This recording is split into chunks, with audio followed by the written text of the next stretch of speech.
There is a particular kind of silence that follows a person who has been told their whole life not to speak too loudly, not to take up too much space, and not to remind anyone that they exist when important people are watching. I know that silence. I carried it for 31 years. My name is Patricia, and for most of my life, my family treated me like a footnote in a story they were busy writing about themselves. Not a villain, not even a problem, just a detail they preferred to leave out. They never called me worthless to my face. That would have been too honest. Instead, they called me sensitive, too serious, difficult to explain, and the one phrase that followed me from childhood into adulthood, the phrase that became the quiet verdict on everything I was and everything I tried to become. They called me the one who might embarrass us. On the day I stood in that courtroom, wearing the suit I bought with my own money, holding the folder that represented everything I had built in the years they spent pretending I was not worth watching, I thought about every family dinner where they seated me at the far end of the table. I thought about every celebration where I was told to arrive early and leave before the photographs. I thought about every introduction where my name was said quickly, quietly, almost under the breath, like a minor correction at the end of a longer sentence. Then the judge called my name, not quickly, not quietly, clearly, and I watched every person in that room turn to look at the woman they had spent years trying to keep in the background as if seeing me for the very first time. Before I go any further, I want to ask you something, and I want you to really sit with it for a moment. Have you ever been in a room full of people who were supposed to love you and felt completely invisible? Not because you did something wrong, but because someone decided a long time ago that your kind of success, your kind of presence, your kind of story was not the one they wanted to tell. If you have ever been the person a family tried to keep quiet until they needed something from you, stay right here. Patricia's full story is about to start, and I promise you, by the end of it, you will feel every single word. Patricia Delacroix grew up in a house with 4 bedrooms, 2 parents, 3 siblings, and one very clear unspoken rule. The rule was never written down. No one ever announced it at a family meeting, but every child in that house understood it by the time they were old enough to read a room. The rule was this: in the Delacroix family, appearances were not just important, appearances were everything. And Patricia, from a very early age, was identified as the one who complicated the appearance. It started small, the way most deep wounds do. Patricia was born the second of 4 children.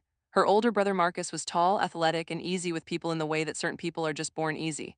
Her younger sister Renata was sharp, pretty, and socially perfect, the kind of girl who understood instinctively how to make adults feel good about themselves. Her youngest brother Dion was the baby, adored simply for existing. And then there was Patricia. Patricia was quiet. Patricia was serious. Patricia was the kind of child who read during parties and asked real questions at dinner instead of the light, agreeable conversation her parents preferred. Patricia was not difficult in any way that was easy to name. She was not loud, she was not rude, she was not destructive.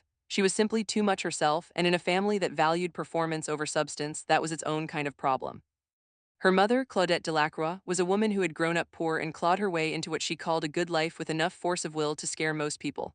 Claudette was not a cruel woman, but she was a woman who had learned to survive by managing how the outside world saw her, and she transferred that survival strategy onto her children like a second skin. Her father, Raymond, was a quieter figure, a man who worked long hours in a hospital supply company and came home to defer to his wife on most things, including how their children were presented to the world. Raymond loved Patricia, she believed that, but his love was the kind that stayed out of the way when Claudette decided something. When Patricia was 9 years old, her mother's close friend Vera came to visit with her husband, a city councilman who Claudette was eager to impress. Patricia, excited to talk to adults, had approached the table during dinner and begun explaining something she had read that week about how bridges were built. She had been genuinely passionate, the kind of vivid, clear excitement that a child gets when they have discovered something real. Claudette had touched Patricia's arm once firmly and said nothing in front of the guests. But later that night, after Vera and her husband had left, Claudette sat Patricia down at the kitchen table with the particular composed expression that meant a correction was coming. She had looked at Patricia for a long moment and then said, in the careful voice of someone delivering an important lesson, that not every moment was the right moment for what Patricia wanted to share, and that Patricia needed to learn to read the room before she opened her mouth. Patricia had nodded. She had been 9. She did not have the language yet for what had just happened to her, but something went quiet inside her that night, not permanently, not completely, but a small door closed, and it took years before Patricia understood clearly what her mother had actually told her. Claudette had not said that Patricia was wrong about the bridges. She had said that Patricia herself was wrong for the room. That was the beginning. By the time Patricia was 14, the pattern was established and she could see its full shape. When the family was invited anywhere that mattered, to a christening, a dinner party, a fundraiser, a community event, Patricia was dressed appropriately and reminded always to stay close to her siblings and to let Marcus or Renata do the talking. She was not told not to speak. She was simply steered away from conversations with key people and redirected toward safe corners where nothing she said could affect the family's image. She understood by then what she was. She was the variable her mother had not yet figured out how to control. So her mother's solution was containment. This went on, and Patricia, being Patricia, responded the way serious, inward children often do when the world outside becomes unwelcoming. She turned deeper into herself, into her books, into her thinking, into the quiet ambition she was building in rooms no one in her family thought to look inside. She became an exceptional student.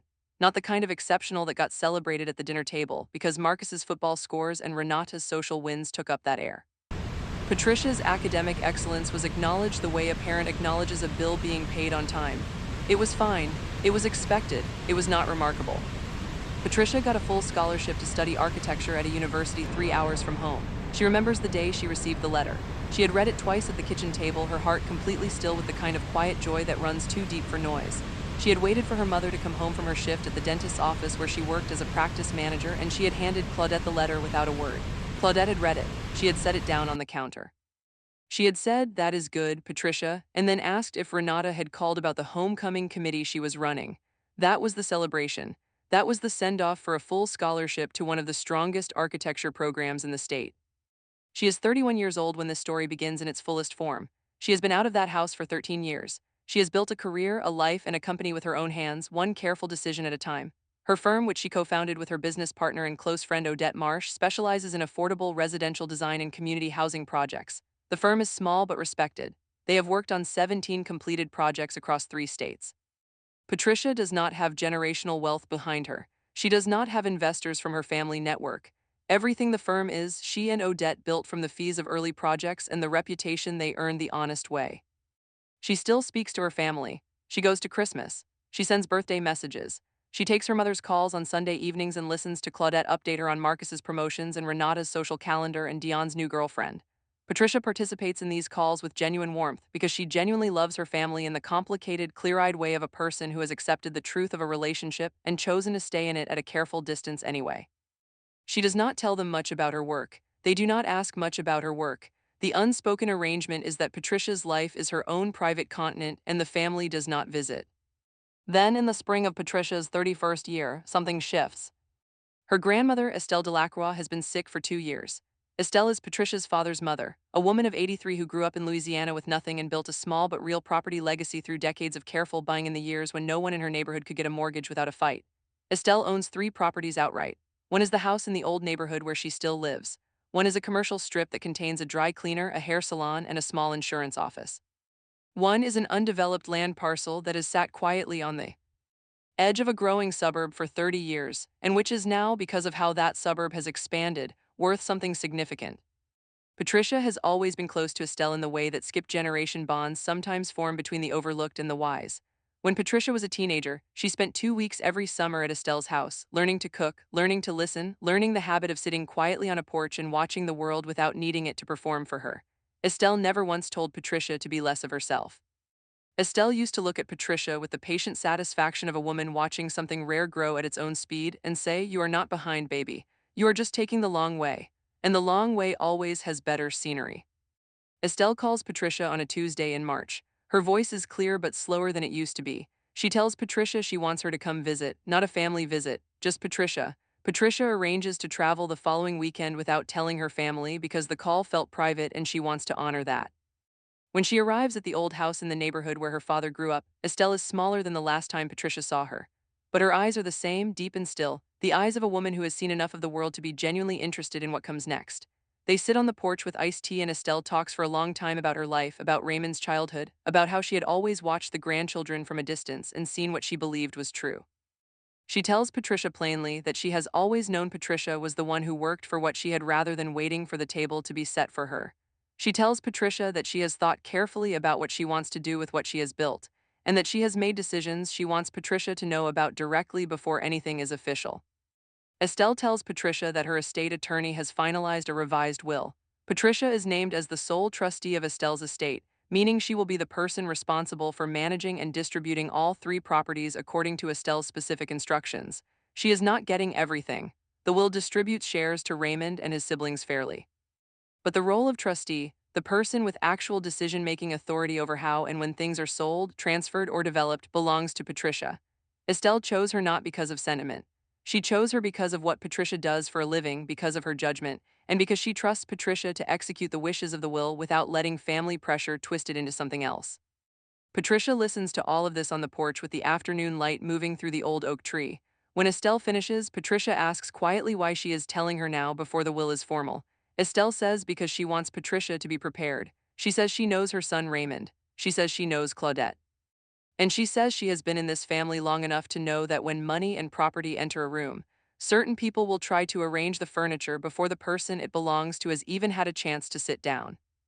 Patricia drives home with Estelle's words sitting in her chest like something heavy and warm at the same time. 3 weeks after that visit, Estelle falls at home. She breaks a hip. The fall is not catastrophic, but at 83, a broken hip is never a small thing. She goes to the hospital, then to a rehabilitation center.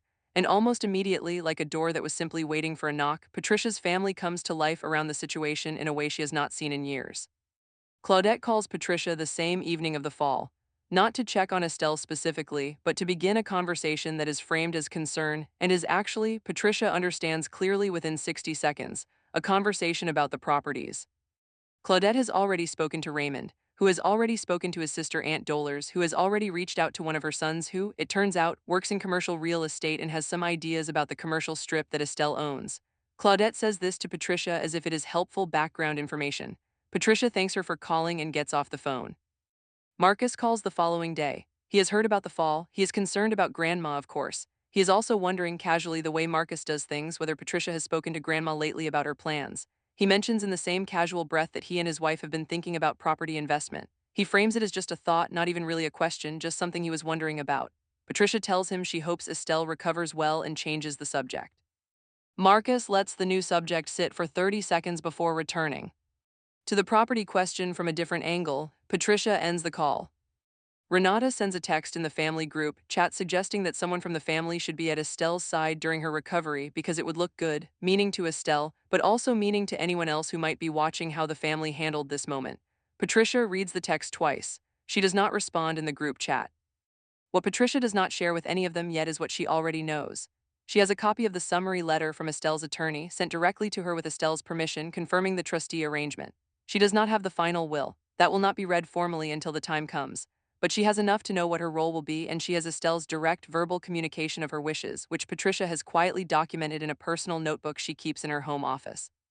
Dates, times, exact words, context. Patricia has always been careful that way, not scheming, just precise. She learned early that in a family that rewrote history casually, the person without receipts was always the person who lost. Estelle is in the rehabilitation center for 6 weeks. Patricia visits 4 times. Each time she comes alone, brings food Estelle actually wants, sits for long hours, and helps Estelle with the small physical exercises the rehabilitation staff assigns. She does not report these visits to the family group chat. She does not post them. She simply goes. During this time, something else is developing quietly in the background of Patricia's professional life. Her firm, Delacroix Marsh Architecture, has been shortlisted for a significant public contract. A mid-sized city in the next state is planning a multi-block affordable housing redevelopment and has opened a competitive bid process for the design contract. The contract is worth more than anything Patricia and Odette have competed for before. They have been working on their proposal for 4 months. Patricia has been putting in 10 and 11-hour days between the proposal work and visiting Estelle, and managing everything else in her life. She has not mentioned the contract to her family. There is no reason to.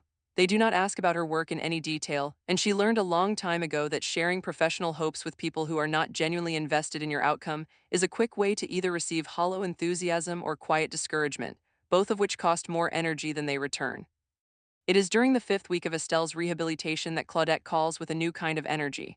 She has apparently spoken to Aunt Dolores again, and Dolores has spoken to her real estate son, and the real estate son has been in contact with a developer who is interested in the land parcel and the commercial strip. The developer wants to move quickly because there is a rezoning window. Claudette relays all of this as if she is delivering good news. She says the developer is prepared to offer something competitive. She says the family should probably think about how they want to handle this. Patricia listens to the full presentation. Then she asks her mother one clear question. She asks whether anyone has discussed this with Estelle. There is a short pause. Claudette says Estelle is still recovering and does not need to be burdened with business details. Patricia says nothing for a moment, then she tells her mother she will look into it. She gets off the phone and sits quietly at her desk for a long time. Patricia calls Estelle's attorney the next morning. She introduces herself and explains that she is the individual Estelle identified in the trustee arrangement. The attorney confirms this. Patricia asks whether any external parties have contacted the office regarding Estelle's properties. There is a careful pause, and the attorney says that he has received one inquiry from a person who identified themselves as representing the family, and that he had referred them to the estate process without providing any specifics. He tells Patricia that the trustee structure is clear and that any decisions regarding the properties will require her authorization at the appropriate time, following Estelle's wishes, and the formal will process. Patricia thanks him and records the date and content of the call in her notebook. She also calls Estelle directly that afternoon. She tells her grandmother plainly and without alarm exactly what Claudette said on the call. Estelle listens in silence. Then she makes a sound Patricia has heard before, the short, dry sound of a woman who is not surprised. Estelle says she wants Patricia to be careful, not scared, careful. She says there will be pressure and that some of the pressure will feel like love and some of it will feel like reason, and almost none of it will actually be about Estelle. She tells Patricia to trust the documents and trust herself. Then she asks whether the food at the rehabilitation center is as bad as it looks. They talk for another hour. Patricia smiles for the first time all week during that call. By the time Estelle comes home from rehabilitation, 6 weeks after the fall, the family's interest in the property situation has been building into something she can no longer ignore. Marcus has sent 2 more texts. Renata has called twice with carefully worded suggestions that someone should help Grandma organize her affairs while she has the energy, which is a sentence Patricia has analyzed enough to know that organize means something specific and it does not mean what the words suggest. Raymond himself calls one evening and speaks to Patricia with an unusual kind of formality, almost apologetic, saying that some people in the family have been wondering if it makes sense to have a family meeting about how to support Estelle going forward. Patricia asks him what he means by support. Raymond says he is not sure exactly, that Claudette has been talking to a few people. Patricia says she understands and that she will keep that in mind. She calls Odette that night. Odette is her business partner, but also the person who knows Patricia most completely, the person who watched Patricia build herself from the ground up and who has never once offered a compliment she did not mean. Patricia explains the full situation, from the grandmother's trustee arrangement to the family's increasing interest to the quiet pressure she is feeling from all directions. Odette listens without interrupting. When Patricia finishes, Odette says, "Have you eaten anything today?" Patricia thinks about it. She says half a granola bar and some coffee. Odette tells her to eat real food before she does anything else. Then she says, "You already know what this is and you already know what to do. The only question is whether you are going to let them make you feel guilty for doing it." Patricia says she does not know yet. Odette says, "Yes, you do." Patricia eats a proper meal that night. She goes to her home office after. She opens the folder where she has kept every piece of documentation related to Estelle's estate. She reads everything again carefully. She writes down the key facts in a clean, separate page. She is not building a case against her family. She is making sure she is prepared to honor Estelle's wishes precisely, because that is what Estelle asked her to do, and because that is who Patricia has always been when the noise around her finally gets quiet enough for her to hear herself. The family meeting is called for a Saturday in early June at Raymond and Claudette's house. Patricia attends. She dresses simply. She brings nothing in her hands. She does not need to bring anything in her hands. The house is fuller than Patricia expected. Marcus is there with his wife Simone, who has the careful smile of someone attending a business lunch. Renata is there with her husband Jerome, who works in financial services and who has apparently been doing some research on property values in Estelle's neighborhood. Aunt Dolores has come with her son Terrence, the commercial real estate one, who has printed materials. Printed materials. There are folders on the kitchen counter with tabs. Patricia sees them when she walks past on the way to get water. Her father Raymond greets her at the door with a hug that lasts slightly longer than usual, the kind of hug that has apology built into it. Claudette is in the kitchen being efficient. She greets Patricia with a kiss on the cheek and a look that contains, in its careful neutrality, an entire language. Estelle herself is not there. She is at her own home, recovering, and was not invited. This detail does not escape Patricia. The meeting starts with Raymond explaining that the family wants to think together about the best path forward for Estelle's well-being and estate. He uses the word together 3 times in the opening. Then Terrence, who has apparently been unofficially appointed the expert in the room, opens his folder and begins presenting information about the current real estate market in Estelle's area, the rezoning timeline Patricia has already heard about, and the developer offer, which has a number on it now. The number is real. Patricia looks at it without expression. What Terrence proposes is that the family move collectively as a unified interested party, which in practical terms means getting Estelle to sign a power of attorney that would allow a family-selected representative to manage the property transactions during the current market window. He uses the words family-selected representative 3 times, and each time Terrence glances briefly, deliberately toward Marcus, whose expression during these glances contains the particular relaxed quality of a man who already knows what the answer is going to be.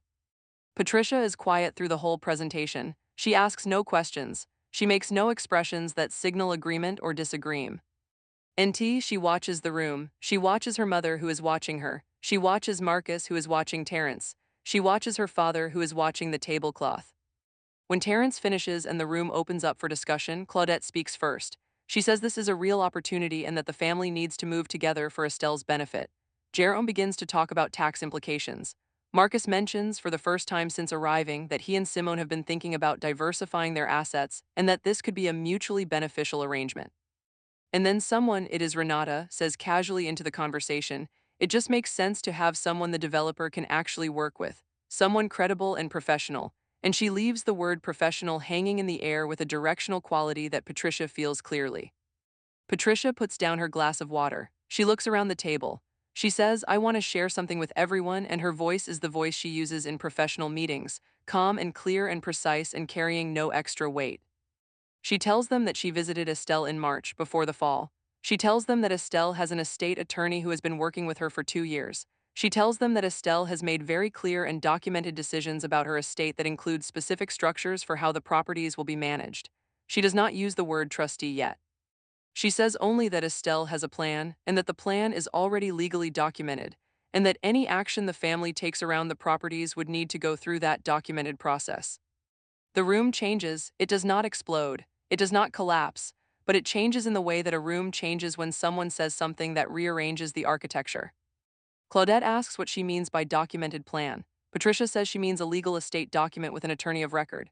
Claudette says Estelle never mentioned that to anyone. Patricia says, I know. Terrence asks whether the document is a will. Patricia says it is an estate arrangement that is not yet fully executed but is substantially complete and that the attorney has confirmed its structure.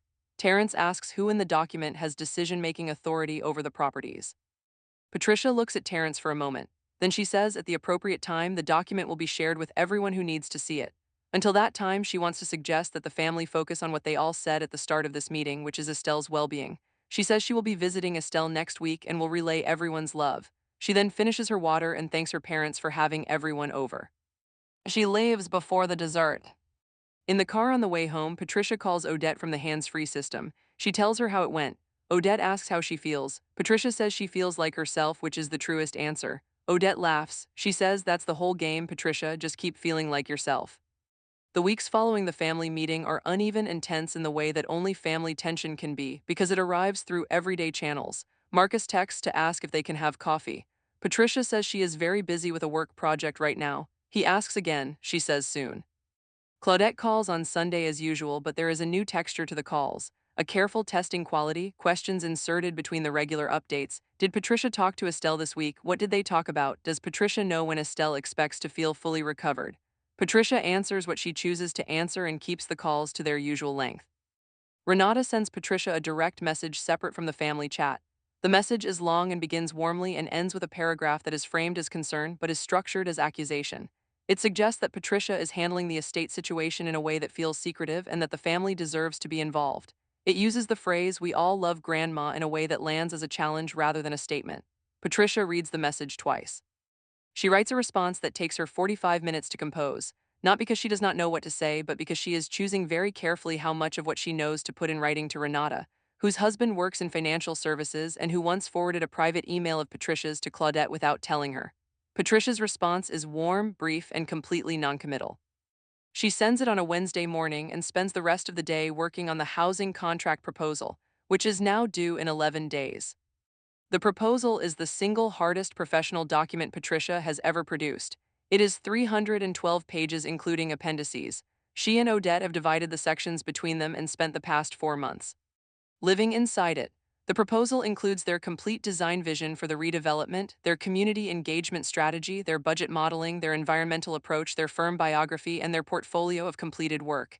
It is honest, it is thorough, it is theirs. They submit it on a Friday afternoon, 4 days before the deadline. Patricia prints one copy for herself and puts it in the filing cabinet in her home office next to the folder containing Estelle's estate documentation. And she thinks briefly about the specific combination of those two folders sitting side by side, and what they each represent about who she has built herself into without anyone in her family noticing. Then she closes the cabinet and makes dinner. Estelle improves through June. She is not fully mobile the way she was before the fall, but she is alert, engaged, and completely herself. She and Patricia speak twice a week. Estelle asks about the housing contract proposal with genuine curiosity, asking Patricia to explain what the project is, what the city needs, why their approach is different. Patricia explains it in the way she loves most, clearly with care for the detail, the way she used to talk about bridge building at 9 years old before her mother touched her arm. Estelle listens and asks follow-up questions and says at the end of one of these explanations, I knew what you were going to be when you were 8 years old and you came to my house and redesigned my back porch with sticks and mud, and then wrote me a list of why your version was better than the original. I kept that list, she says. Patricia laughs and cries a little at the same time and hopes her voice does not give it away. In mid-July, two things happen within 4 days of each other that change the shape of Patricia's life visibly and permanently. The first thing is the letter. It comes by email on a Tuesday afternoon. It is from the City Planning and Development Office of the city that issued the housing contract proposal bid. It informs Delacroix Marsh Architecture that their firm has been selected as the lead design firm for the River District Affordable Housing Redevelopment Project. The contract value is listed clearly in the second paragraph. The letter includes a request for a meeting the following week to begin the official project kickoff process. Patricia reads the email 3 times. She stands at her home office desk. She has been alone in the office all day because Odette is visiting a supplier, and so there is no one to tell immediately, and the result is that Patricia spends about 90 seconds doing something she has not done since she was a teenager alone in her dorm room after receiving her acceptance letter to university. She cries, not sad crying, the other kind. The kind that comes from somewhere that has been quietly waiting for a very long time to finally exhale. She calls Odette. Odette picks up on the second ring and Patricia says the words. Odette is silent for 3 full seconds and then makes a sound that is not a word but contains everything. They talk for an hour. By the end of the call, they have agreed not to announce it publicly for a week while they review the contract documents with their attorney. Patricia hangs up and sits quietly in her office for another few minutes, and she allows herself one thought before getting back to work. She allows herself to think about every family dinner table. She allows herself to think about every introduction at which her name was said quickly, quietly, almost under the breath. She allows herself to feel for exactly 60 seconds the full weight of what it means that she built this herself. Then she gets back to work. The second thing happens 4 days later on a Saturday morning. Estelle's attorney, whose name is Franklin Good, calls Patricia directly. He informs her that Estelle has asked him to begin the process of finalizing the will and executing the trust documentation. He says that Estelle would like the formal reading to take place at the law office with all relevant family members present as is standard. He is scheduling the appointment. He asks Patricia if she can attend the following Thursday. She says yes. He asks whether she has any preference for how the notification goes to other family members. She says that he should notify them directly from the office, which is standard, and that she does not want to be the one who informs them because she wants the process to be clean. He says he understands and will handle it accordingly. Patricia does not sleep well on Wednesday night. Not from fear exactly.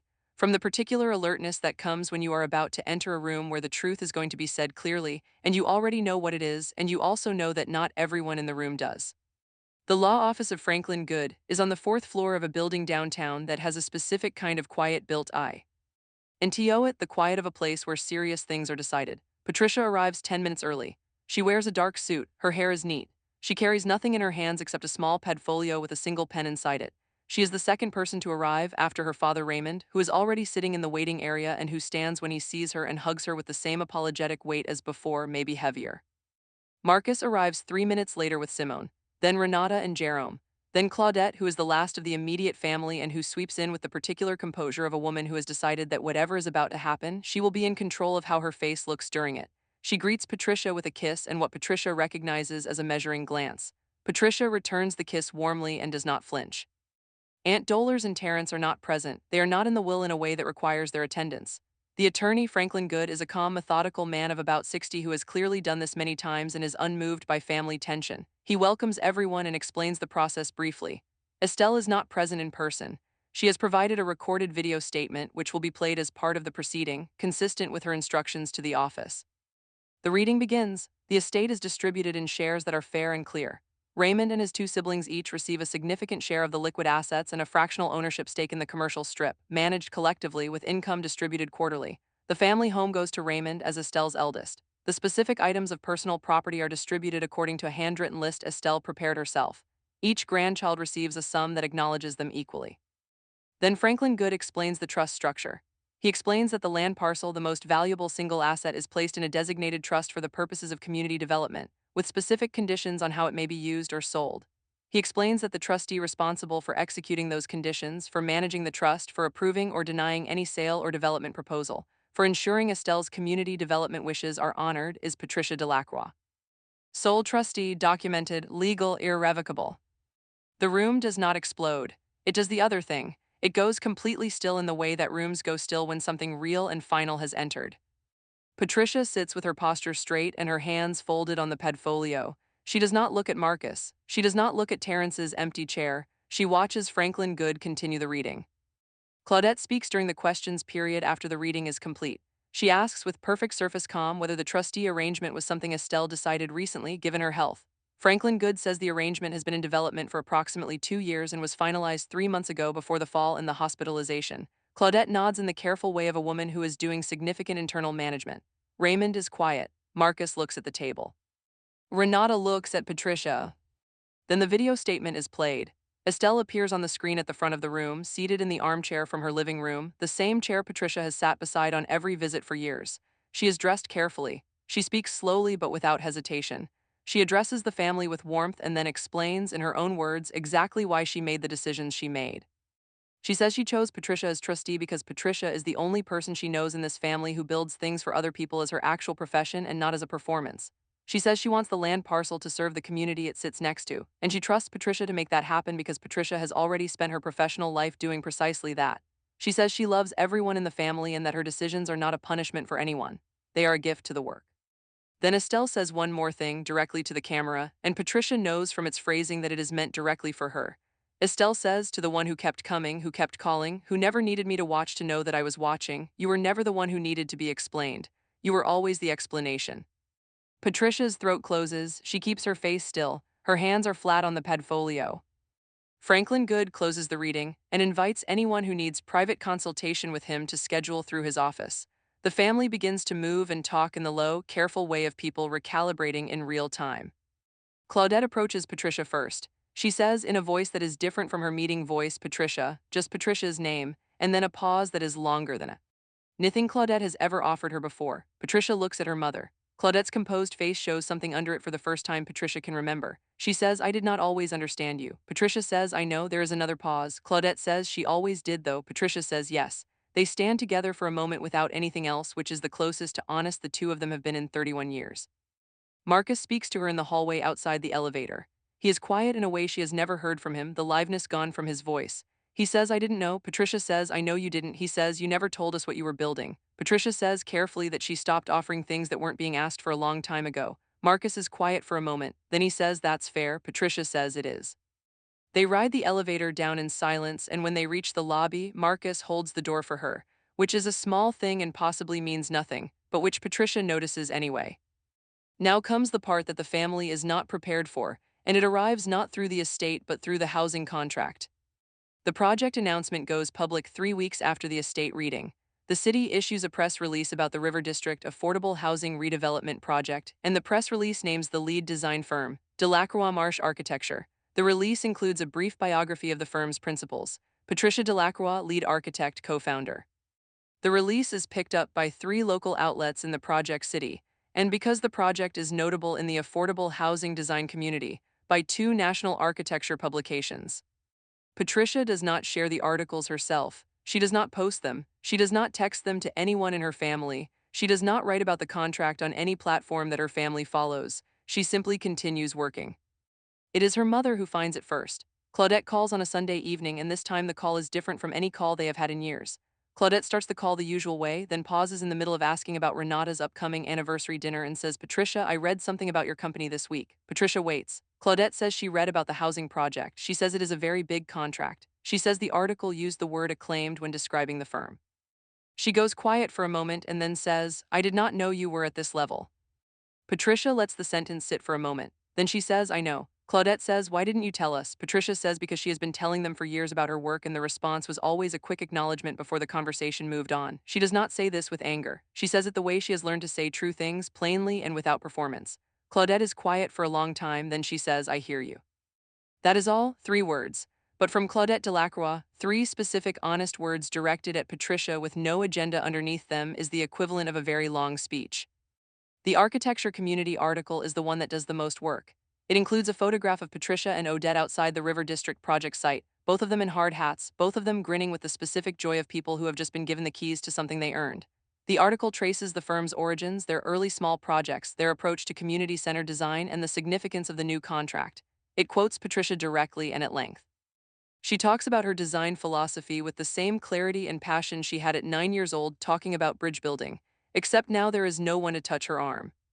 Renata calls on a Tuesday. She says she saw the article. She says Patricia looks amazing in the photograph, which Patricia takes at face value while also understanding it is the easier thing to say. Then Renata says something Patricia does not expect. She says, I didn't realize how much work you were doing while the rest of us were having family dinners about grandma's property. There is something in her voice that is not quite an apology but is adjacent to one, the sound of someone beginning to recognize a map they misread for a long time. Patricia says it was a lot of work. Renata says it shows. Patricia says thank you. They talk for another 10 minutes about nothing in particular, and it is the most comfortable call they have had since they were teenagers. The Terrence situation resolves itself in a quiet way that Patricia finds almost anticlimactic. After the estate reading made clear that the land parcel is in a trust with specific community development conditions, the developer who had been circling it apparently lost interest quickly. Terrence sends Patricia a brief email 2 weeks after the reading saying he would be happy to connect if she ever needs commercial real estate guidance on any of the trust's assets.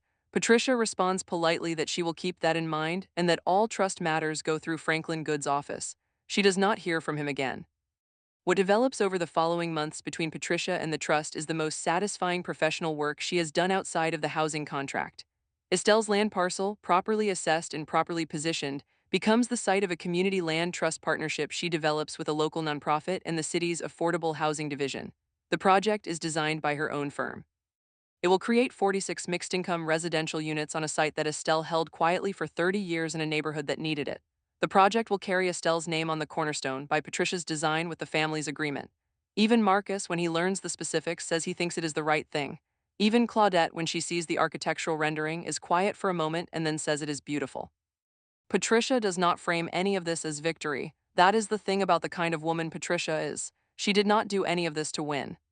She did it because Estelle trusted her to do it, and because it was the right thing to do, and because somewhere in a kitchen at 9 years old, a girl who wanted to talk about how bridges were built was told to stay quiet, and she spent the next 22 years learning everything there was to know about structure and load bearing and what it means to build something that holds weight over time. There is one more scene. Patricia does not plan it, it happens because these things happen. The city hosting the River District project holds a formal groundbreaking ceremony on a Thursday morning in October. It is a real public event with the city council present, the mayor's office represented, the community organizations who contributed to the process, and the media who covered the project announcement. Patricia and Odette attend as the project's lead design team. There is a small stage. There are folding chairs on a lawn in front of the empty lot that is about to become something. Patricia is wearing the same dark suit she wore to the estate reading. She has the project plans in a tube under her arm. Her family does not know she is there. This is not a family event. It was not announced to them. It is a professional event and she is there professionally. But Raymond is there. He found out through a community newsletter that listed the event. He did not tell Patricia he was coming. He sits in the third row of folding chairs in the section open to the public. He is wearing a coat that is slightly too large for him in the way that fathers' coats are sometimes slightly too large. When Patricia takes the stage to speak, she sees him from the podium. She sees him before she begins her remarks. He is sitting very still, looking at her with the expression of a man who is seeing something he should have been looking for a long time ago. After the remarks, after the ceremonial first shovel of dirt, after the photographs and the handshakes, Patricia walks over to where her father is standing near the edge of the event space. Raymond looks at her with wet eyes, which Patricia has not seen in her entire life. He says, Patricia, and stops. She waits. He says, your grandmother was right about you. She always was. Patricia looks at her father for a long moment, then she puts one arm around his shoulder. She says, I know, Dad. She says, I know. They stand on the edge of the future project site together for a while, which is enough. Patricia drives home alone that evening. The sky is doing something specific and beautiful in the way October skies sometimes do, the light sitting low and orange on the edge of everything. She has music on but low. She is not thinking about the family meeting or the estate reading or the article or the groundbreaking. She is thinking for the first time in a long time about what comes next, not what she still has to prove, not what she still has to survive. Just what she wants to build next, for its own sake, because she has learned something true over the last several years that she wants to keep holding on to. The people who made her feel small were not the truth of her. They were afraid of the truth of her, which is a different thing entirely, And once you understand that difference clearly, no one can use it against you again. Patricia is not done. She is actually just getting started. And this time, she does not need anyone's permission to take up space. Before you go, I want to ask you something that I think Patricia's story deserves. If you have ever been the person a family tried to keep in the background, the one they told to stay quiet, the one they seated at the far end of the table, the one they introduced quickly and moved asked, have you ever had a moment where the truth finally walked into the room and said your name out loud? Because Patricia did not chase that moment. She built toward it quietly, honestly, for years. And the question I want to leave with you is this. Are you still waiting for the people who overlooked you to finally look, or have you already started building the thing that will make the looking unnecessary? Drop your answer in the comments. I read every single one, and I think more people need to hear your version of this story than you know.